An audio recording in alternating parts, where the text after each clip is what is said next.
ये आपके जनसत्ता का आज का संपादकीय पाठ है। देखिए, संपादकीय पाठ ए आर्टिकल, एडिटोरियल आपको प्रारंभिक परीक्षा, मुख्य परीक्षा और इंटरव्यू हर जगह मदद पहुंचाते हैं। यहाँ से एक सामान्य जानकारी भी आप लोगों को मिलती है, इन्हें जरूर पढ़ा करिएगा। अनुप्रयोग से लोहा जंग खा जाता है, स्थिरता से पानी अपनी शुद्धता खो देता है और इसी तरह निष्क्रियता मस्तिष्क की ताकत सोख लेती है। ये किसने कहा है? लियोनार्डो दा विंची ने कहा है। विकास की सुस्त पड़ती रफ्तार, और इस समय आप देख रहे हैं कि दुनिया भर में बड़ी अशांति फैली हुई है। एक तरफ रूस यूक्रेन में चल ही रहा है, एक तरफ ईरान और किसमें अमेरिका में टकराव देखने को मिल रहा है। हार्मुज जलडमरू बंद है और जिसके कारण आप देख रहे हैं कि दुनिया भर में उथल पुथल मची हुई है।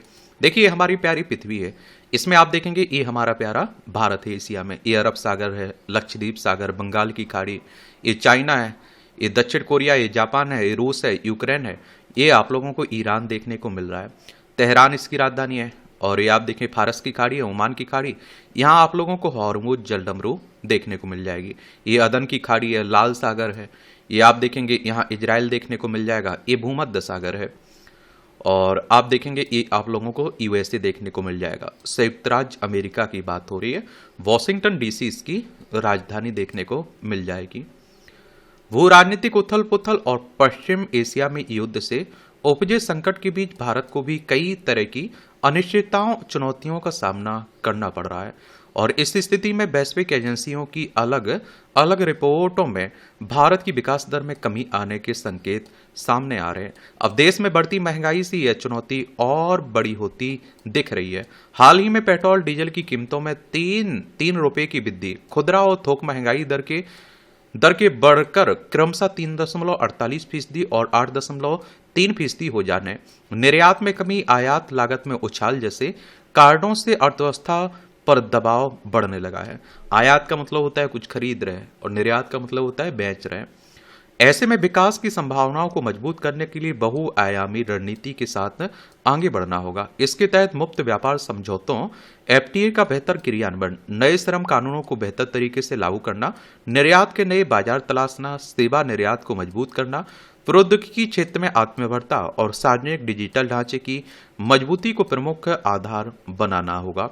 एशियाई विकास बैंक की हाल ही में जारी रिपोर्ट में कहा गया कि चालू वित्त वर्ष 2026-27 में भारत की विकास दर 0.6% की कमी आ सकती है और पिछले वित्तीय वर्ष 2025-26 में देश की विकास दर 7.6% थी।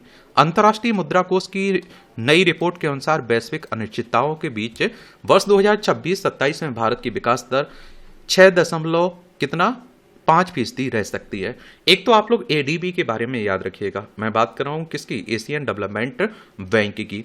इससे भी क्वेश्चंस पूछ लेता है इस तरह के संगठनों से।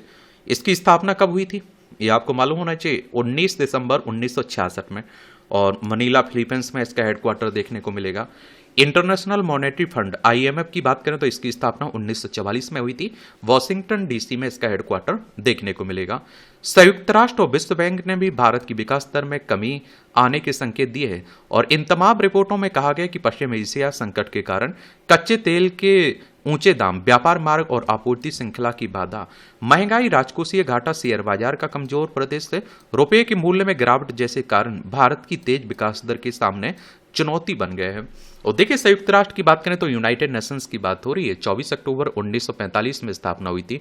न्यूयॉर्क यूएसए में इसका हेडक्वार्टर देखने को मिलेगा आपको। और अगर विश्व बैंक की बात करें तो अंतर्राष्ट्रीय वित्तीय संस्थान है, 1944 में स्थापना हुई थी। वॉशिंगटन डीसी में इसका हेडक्वार्टर देखने को मिल जाएगा। निसंदेह इस समय भारत को एफटीए और द्विपक्षीय व्यापार समझौतों का अधिकतम लाभ उठाने की जरूरत है। इसके मद्देनजर निर्यातकों को कम लाभ देने के साथ ही प्रतिस्पर्धी मूल्य निर्धारण जैसी आवश्यकताओं को पूरा करना होगा और इससे निर्यात के नए बाजारों में दस्तक देने की संभावनाएं बढ़ेंगी। और इसमें दो राय नहीं है कि दुनिया के विकसित और विकासशील देश भारत के साथ कारोबार बढ़ाने को लेकर उत्साहित नजर आ रहे हैं। एक तो भारत के पास सबसे ज्यादा जनसंख्या देखने को मिलेगी, सबसे बड़ा बाजार भी है। इस समय आकार ले रही नई विश्व अर्थव्यवस्था भारत की ओर झुकी हुई प्रतीत होती है और इसी परिप्रेक्ष्य में भारत और न्यूजीलैंड के बीच एक ऐतिहासिक मुक्त व्यापार समझौते पर हस्ताक्षर हुए और इसके तहत न्यूजीलैंड में 100% भारतीय निर्यात पर शून्य शुल्क सुनिश्चित किया जाएगा। भारत भी न्यूजीलैंड के 95% निर्यात पर शुल्क समाप्त या कम करेगा। खास बात है कि इस समझौते के तहत ऐसे कई उत्पादों को सूची से बाहर रखा गया जो भारत के किसानों और कृषि क्षेत्र के हितों से जुड़े हुए हैं। साथ ही न्यूजीलैंड ने भारत में अगले 15 वर्षों में $20 अरब के प्रत्यक्ष विदेशी निवेश की प्रतिबद्धता भी जताई है। उल्लेखनीय है कि पिछले वर्ष भारत की ओर से ब्रिटेन और ओमान के साथ किए गए मुक्त व्यापार समझौतों का भी चालू वित्त वर्ष में क्रियान्वयन शुरू होगा। ये दोनों समझौते भारत से निर्यात बढ़ाने में अहम भूमिका निभा सकते हैं। साथ ही भारत यूरोपीय संघ के बीच हुए मुक्त व्यापार समझौते का क्रियान्वयन भी देश के निर्यात को बढ़ाने में मददगार होगा। इससे 2 अरब लोगों का विशाल बाजार बनेगा, जो आप देखते हैं कि वैश्विक सकल घरेलू उत्पाद का लगभग 1/4 हिस्सा होगा। इस समझौते को सभी समझौतों की जननी कहा गया है और इसके अलावा अब कनाडा, इजराइल, रूस, पेरू, चिली, दक्षिण अफ्रीका और मेक्सिको के साथ मुक्त व्यापार समझौतों पर काम तेजी से लानी होगी। और साथ ही इस बात का भी ध्यान रखना जरूरी है कि अभी अमेरिका के साथ व्यापार समझौते में जल्दीबाजी नहीं की जाए।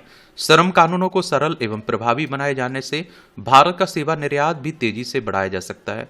अंतर्राष्ट्रीय मुद्रा कोष की ओर से वैश्विक सेवा निर्यात पर किए गए अध्ययन में कहा गया कि हाल के दशकों में भारत से सेवाओं का निर्यात वस्तुओं की तुलना में कहीं तेजी से बढ़ा है।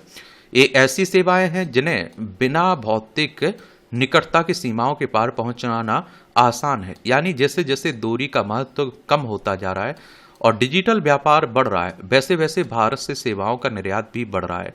और ऐसे में भारत से सेवा निर्यात में वृद्धि के लिए सेवाओं की गुणवत्ता, दक्षता, उत्कृष्टता और सुरक्षा को लेकर अधिक प्रयास करने होंगे। युवाओं को कृत्रिम मेधा में भी दक्ष बनाना होगा और जिससे सेवा निर्यात की विकास दर को बढ़ाने में मदद मिलेगी। यह बात भी महत्वपूर्ण है कि विकास दर बढ़ाने के लिए प्रत्यक्ष विदेशी निवेश FDI आकर्षित करने के वास्ते व्यापक स्तर पर प्रयास करने होंगे। उद्योग संवर्धन एवं आंतरिक व्यापार विभाग के तहत काम करने वाली एजेंसी इन्वेस्ट इंडिया ने हाल ही में अपनी रिपोर्ट में कहा कि दुनिया के 10 प्रमुख देश भारत में उद्योग कारोबार के 10 महत्वपूर्ण क्षेत्रों में $45 अरब का निवेश करने के इच्छुक हैं। ऐसी संभावनाओं को साकार करने के लिए भारत में बंदरगाह, वस्तुओं का भंडार एवं परिवहन तथा अन्य निवेश सुविधाओं को और बेहतर बनाना होगा। पश्चिम एशिया में संकट से निर्मित परिस्थितियों के कारण भारत की विकास दर को कम होने से बचाने और तेज विकास की संभावनाओं को बनाए रखने के लिए हमें बहुआयामी दृष्टिकोण अपनाने की जरूरत है। निर्यात बढ़ाने के लिए नए बाजार और विविधता की रणनीति के साथ आगे बढ़ना होगा। निर्यातकों की दिक्कतों को कम करना होगा, जो केवल शुल्क वृद्धि तक सीमित नहीं है बल्कि निर्यात पर लगाए गए डंपिंग रोधी शुल्क से भी संबंधित है। वर्तमान में भारत से कुल निर्यात का अधिकांश हिस्सा अमेरिका, UAE, ब्रिटेन, सऊदी अरब और चीन जैसे प्रमुख देशों पर निर्भर है। इसलिए अब अन्य देशों में भी बाजार तलाशने होंगे ताकि किसी एक या कुछ देशों में आर्थिक सुस्ती का सीधा असर भारत पर न पड़े। निर्यात विविधीकरण पर भी ध्यान देना होगा ताकि नए उत्पादों को इसमें शामिल किया जा सके। और वैश्विक संकट की चुनौतियों के बीच तेज विकास के लिए प्रौद्योगिकी क्षेत्र में आत्मनिर्भरता भी जरूरी है। भारत को ऐसे संस्थान एवं विकास मॉडल बनाने होंगे जो उसकी अपनी वास्तविकताओं, सभ्यतागत मूल्यों से जुड़े हों। भविष्य में भारत के विकास की तेज वृद्धि के लिए सेमीकंडक्टर, नवीकरणीय ऊर्जा विनिर्माण, महत्वपूर्ण खनिज, स्वैच्छिक प्रौद्योगिकी जैसे क्षेत्रों में रणनीतिक निवेश की जरूरत है। अब शासन और सेवाओं तक पहुंच बढ़ाने में डिजिटल, सार्वजनिक बुनियादी ढांचे और मुक्त स्रोत वाली प्रौद्योगिकी प्रणालियों की भूमिका को सुदृढ़ करना होगा। लंबे समय से लंबे सुधारों को आगे बढ़ाना होगा। कृत्रिम मेधा जैसे उच्च स्तरीय क्षेत्रों में निवेश बढ़ाकर नियामक बाधाओं को बहुपक्षीय प्रयासों के माध्यम से दूर करना होगा। बाकी आप लोग क्या सोचते हैं, अपनी राय जरूर बताया करिएगा। यही सब तो आपको आंसर राइटिंग में लिखना है, निबंध में लिखना है। इसीलिए तो कहता हूं कि ये आर्टिकल जरूर पढ़ा करिएगा। दिखावे का रोग, आजकल आप देख रहे हैं दिखावे में लोग दिख जा रहे हैं पूरी तरह से। इन दिनों एक कहावत हर तरफ कहीं सुनी जाती है, जो दिखता है वही बिकता है। और मतलब यह है कि बिकने के लिए दिखना जरूरी है। यह कहावत आज की अर्थवादी संस्कृति की ओर इंगित करती है। साथ ही इसका निहितार्थ यह भी है कि बाजार के इस युग में मूल्य ही सर्वोपरि है। मूल्यांकन का आधार अलग अलग हो सकता है। मूल्य सिर्फ नगद रूप में नहीं दिख सकता, लेकिन उस मूल्य की जद में अर्थ ही होता है, क्योंकि मोल तो मूल्य से ही होता है। हाँ, यह संभव है कि मूल्य का स्वरूप अलग हो। कोई व्यक्ति बहुत अमीर है, उसके पास काफी पैसे हैं, तो वह अपनी अमीरी दिखाने के लिए नोटों की गड्डियां सिर पर लाद कर नहीं चल सकता। उसकी अमीरी उसके परिधान, उसके आभूषण, उसकी कार और दूसरे संसाधनों से आंका जा सकता है। दिखावे की दुनिया में पैसे के बिना रंग रोगन नहीं चढ़ सकता। पैसे की चमक दूर से दिखती है, भले ही वह नगद रूप में ना हो। पैसे से ना सिर्फ चलन बदल जाता है, बल्कि चाल भी बदल जाती है। अपनी अमीरी दिखाने के लिए लोग कोई भी उपक्रम अपनाने से बाज नहीं आते, और जिनके पास नहीं है वो भी अमीरी का चोला ओढ़े हुए, वो भी दिखावा खूब कर रहे हैं, समझ रहे हैं। विशेष मौकों पर यह उपक्रम अपनी पराकाष्ठा पर तो होता ही है। अन्य मौकों पर भी जहां गुंजाइश बनती है, लोग दिखावा करने से नहीं चूकते। इसके पीछे मानसिकता यह होती है कि समृद्धि और संपन्नता का आकलन कर ही व्यक्ति को समाज में प्रतिष्ठा मिलती है। कमोबेश यह सही भी है। आर्थिक युग में ऐसा संभव है। लोग मानते हैं कि पैसा सब कुछ नहीं है, फिर भी बहुत कुछ है।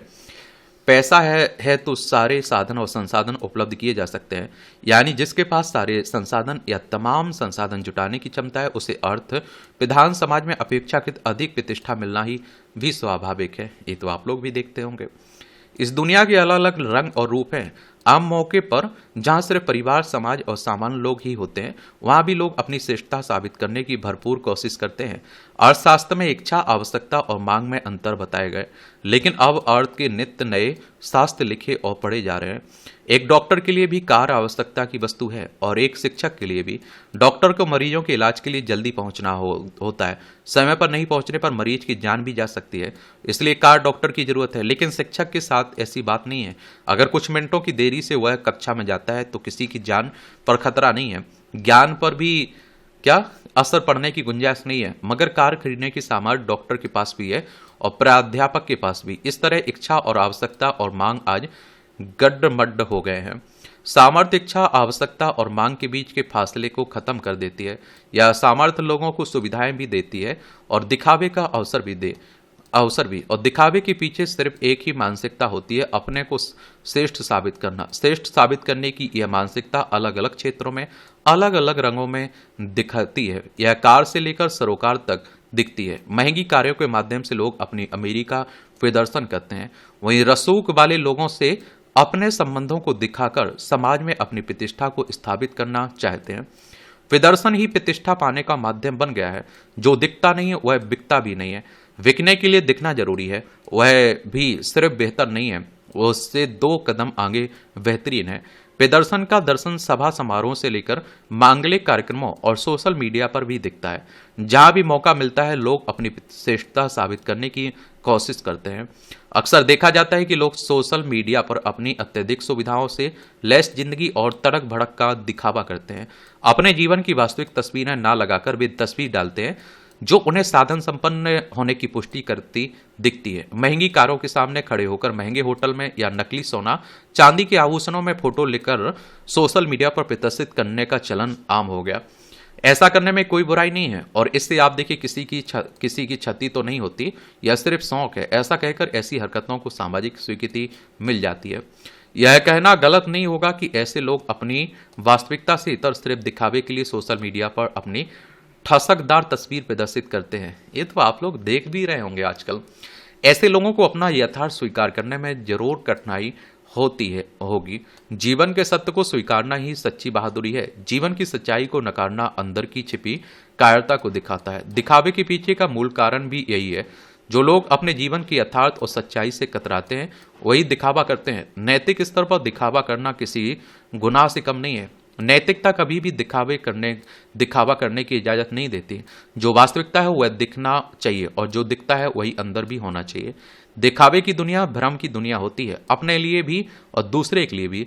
दिखावा करना अपने को भी धोखा देना है और दूसरे को भी। इसलिए दिखावा नहीं कर यथार्थ को स्वीकार करने का नैतिक आचरण अपनाना ही सदाचार है।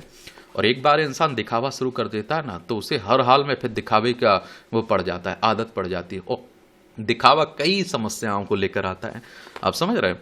और हकीकत हकीकत रहती है, ये शांति लाती है। अब आप देखिए कि हमें दिखावा की जरूरत पड़ गई तो फिर हर जगह दिखावा करना पड़ेगा, और दिखावे के चक्कर में कई बार हम झूठ बोल जाते हैं। फिर आप सभी जानते हैं कि एक झूठ छुपाने के लिए 100 झूठ बोलने पड़ते हैं, और पूरी जिंदगी झूठ की हो जाती है। अभी हमारे पास जो है उस हिसाब से चल रहा है, आगे जो होगा उस हिसाब से चलेंगे। तो दिखावा क्या, बाकी आप देख रहे हैं कि आजकल स्टेटस सिंबल समाज में दिखावे का ही रह गया है। ये आप देख लीजिए, छोटी छोटी एक खबरें हैं, एक तरह से आप देखते हैं कि यार इन्हें पढ़ना हो तो पढ़ लिया करिएगा, कॉलम है छोटे छोटे। इसकी पीडीएफ आपको एजुकेशन सर्कल प्लेटफॉर्म है ना, वहां मिल जाती है। चुनौतियों के बीच, इसमें कोई दो राय नहीं है कि ईरान के खिलाफ अमेरिका और इजरायल के हमले के बाद जिस स्तर पर वैश्विक अनिश्चितता की स्थिति पैदा हुई, उसका प्रभाव दुनिया के ज्यादातर देशों पर पड़ा है। भारत में भी आपूर्ति श्रृंखला बाधित होने की वजह से कई स्तर पर झटके लगे हैं, जिसका सीधा असर देश की आर्थिक संरचना पर पड़ा है। और इसके बावजूद भारत ने अपने स्तर पर हालात से निपटने की कोशिश की है, और यही वजह है कि आने वाले दिनों की चुनौतियों के समानांतर कुछ सकारात्मक संकेत अब भी कायम है। वैश्विक स्तर पर ज्यादातर देशों को लगे आर्थिक झटकों के असर का दायरा अब भी फैल रहा है, और शायद संयुक्त राष्ट्र की ओर से इन्हीं वजहों से भारत की विकास दर प्रभावित होने की आशंका जाहिर की गई। संयुक्त राष्ट्र के आर्थिक और सामाजिक मामलों के विभाग की ओर से मंगलवार को जारी रिपोर्ट में भारत की आर्थिक विकास दर के अनुमान में कटौती कर दी गई। इसके मुताबिक वर्ष 2026 में भारत की विकास दर 6.6% से घटकर 6.4% हो सकती है। निश्चित तौर पर यह भारत के लिए एक चुनौती भरा वक्त साबित हो सकता है, लेकिन संयुक्त राष्ट्र ने जिस तरह विकास दर में इस अनुमानित संशोधन के बावजूद भारत को दुनिया की सबसे तेजी से बढ़ती प्रमुख अर्थव्यवस्थाओं में से एक बने रहने का आकलन पेश किया, और उससे एक उम्मीद भी पैदा होती है। दरअसल पश्चिम एशिया में युद्ध के बाद जैसी स्थितियां पैदा हुई, उसका असर इस रूप में आने की आशंका पहले से जताई जा रही थी।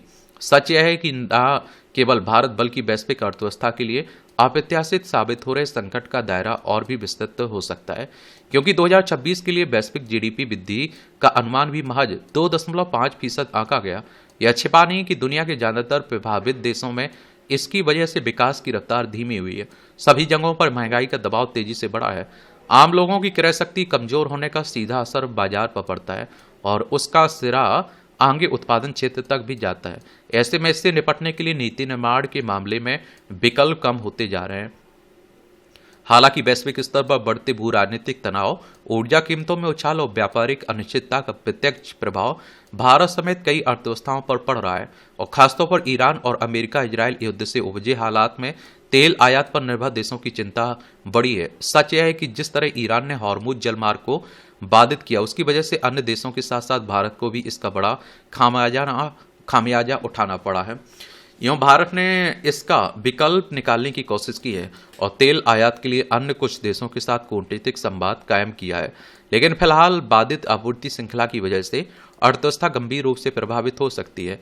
ऐसे में ऊर्जा आयात के क्षेत्र में बढ़ती लागत और वित्तीय स्थितियों पर लगातार बढ़ते दबाव की वजह से अगर भारत की विकास दर भी चुनौतियों के बीच है, तो यह एक स्वाभाविक स्थिति है, मगर इसका सामना करना इस बात पर निर्भर है कि सरकार नए विकल्पों को लेकर कितना स्पष्ट और कितनी इच्छा शक्ति के साथ पहल करती है। साझेदारी की राय, या आप देखिए साझेदारी की राय, जिस दौर में वैश्विक स्तर पर कई तरह की नई चुनौतियां खड़ी हो रही हैं, वैसे में भारत और इटली के बीच द्विपक्षीय संबंधों को एक अहम अध्याय के रूप में देखा जा सकता है। ये आप देखेंगे इटली है, देख रहे हैं, ये है इटली। ये आप देखिए, दरअसल दोनों देशों ने वर्ष 2029 तक अपने बीच होने वाले व्यापार को नई ऊंचाइयां देने का एक महत्वपूर्ण संकल्प लिया है। यूं कुछ समय पहले भारत और यूरोपीय संघ के बीच हुए मुफ्त व्यापार समझौते ने एक नई जमीन रची थी, लेकिन अब भारत और इटली के बीच दुर्लभ खनिजों के मुद्दे पर भी हुए समझौते के अलावा आतंकवाद के खिलाफ सहयोग पर जो सहमति बनी, और उससे उम्मीद बंधी है कि दोनों देशों के संबंधों को एक नया आयाम मिलेगा। इसके अलावा रणनीतिक साझेदारी पर भी अहम समझौते के साथ ही रक्षा, व्यापार और नवाचार से लेकर अन्य कई अहम क्षेत्रों में सहयोग के कदम बढ़ते दिख रहे हैं, मगर यह धरातल पर कितना उतरेगा अभी कहना मुश्किल है। उम्मीद की जा रही है कि वैश्विक स्तर पर बदलते समीकरण के बीच रक्षा तथा आर्थिक संबंध एवं समुद्री परिवहन में सहयोग बढ़ाने का संकल्प द्विपक्षीय संबंधों को नया विस्तार देगा। खासतौर पर अंतरिक्ष प्रौद्योगिकी और कृत्रिम बुद्धिमत्ता पर जो समझौते हुए वे भविष्य में हमारी ज़रूरतों को पूरा करने के लिहाज से बेहद महत्वपूर्ण है। अगर ये ज़मीन पर उतरते हैं तो इसे एक महत्वपूर्ण कूटनीतिक उपलब्धि माना जाएगा, जो शायद दोनों देशों के संबंधों को एक नए स्तर पर आगे ले जाए। भारत मध्य पूर्व यूरोप आर्थिक गलियारे पर सहयोग करने की प्रतिबद्धता से भी स्पष्ट है कि साझेदारी का दायरा बड़ा है। गौरतलब है कि इटली यूरोपीय संघ में भारत का चौथा सबसे बड़ा व्यापारिक साझेदार है। रणनीतिक साझेदारी कई स्तरों पर बढ़ने जा रही है, लेकिन अच्छी बात यह है कि विभिन्न क्षेत्रों में सहयोग के लिए एक व्यापक रूपरेखा बनेगी और दोनों देश संयुक्त रणनीतिक कार्य योजना की समीक्षा करेंगे। आतंकवाद के वित्तपोषण से निपटने के लिए साझा प्रयास करने पर दोनों देशों के बीच बनी सहमति वक्त का तकाजा है। हालांकि फिलहाल संयुक्त रणनीतिक कार्य योजना का भविष्य इस बात पर निर्भर करेगा कि दोनों देश इसे व्यवहारिक स्तर पर कितना और कैसे लागू करते हैं। और इस तरह से आप देखेंगे कि आज के संपादकीय पाठ की जो कहानी है वो कवर होती है। आप लोग पढ़ते रहिए, एंजॉय करते रहिए। आपका कोई सवाल हो, मेरे लिए सुझाव हो तो जरूर बता सकते हैं। धन्यवाद।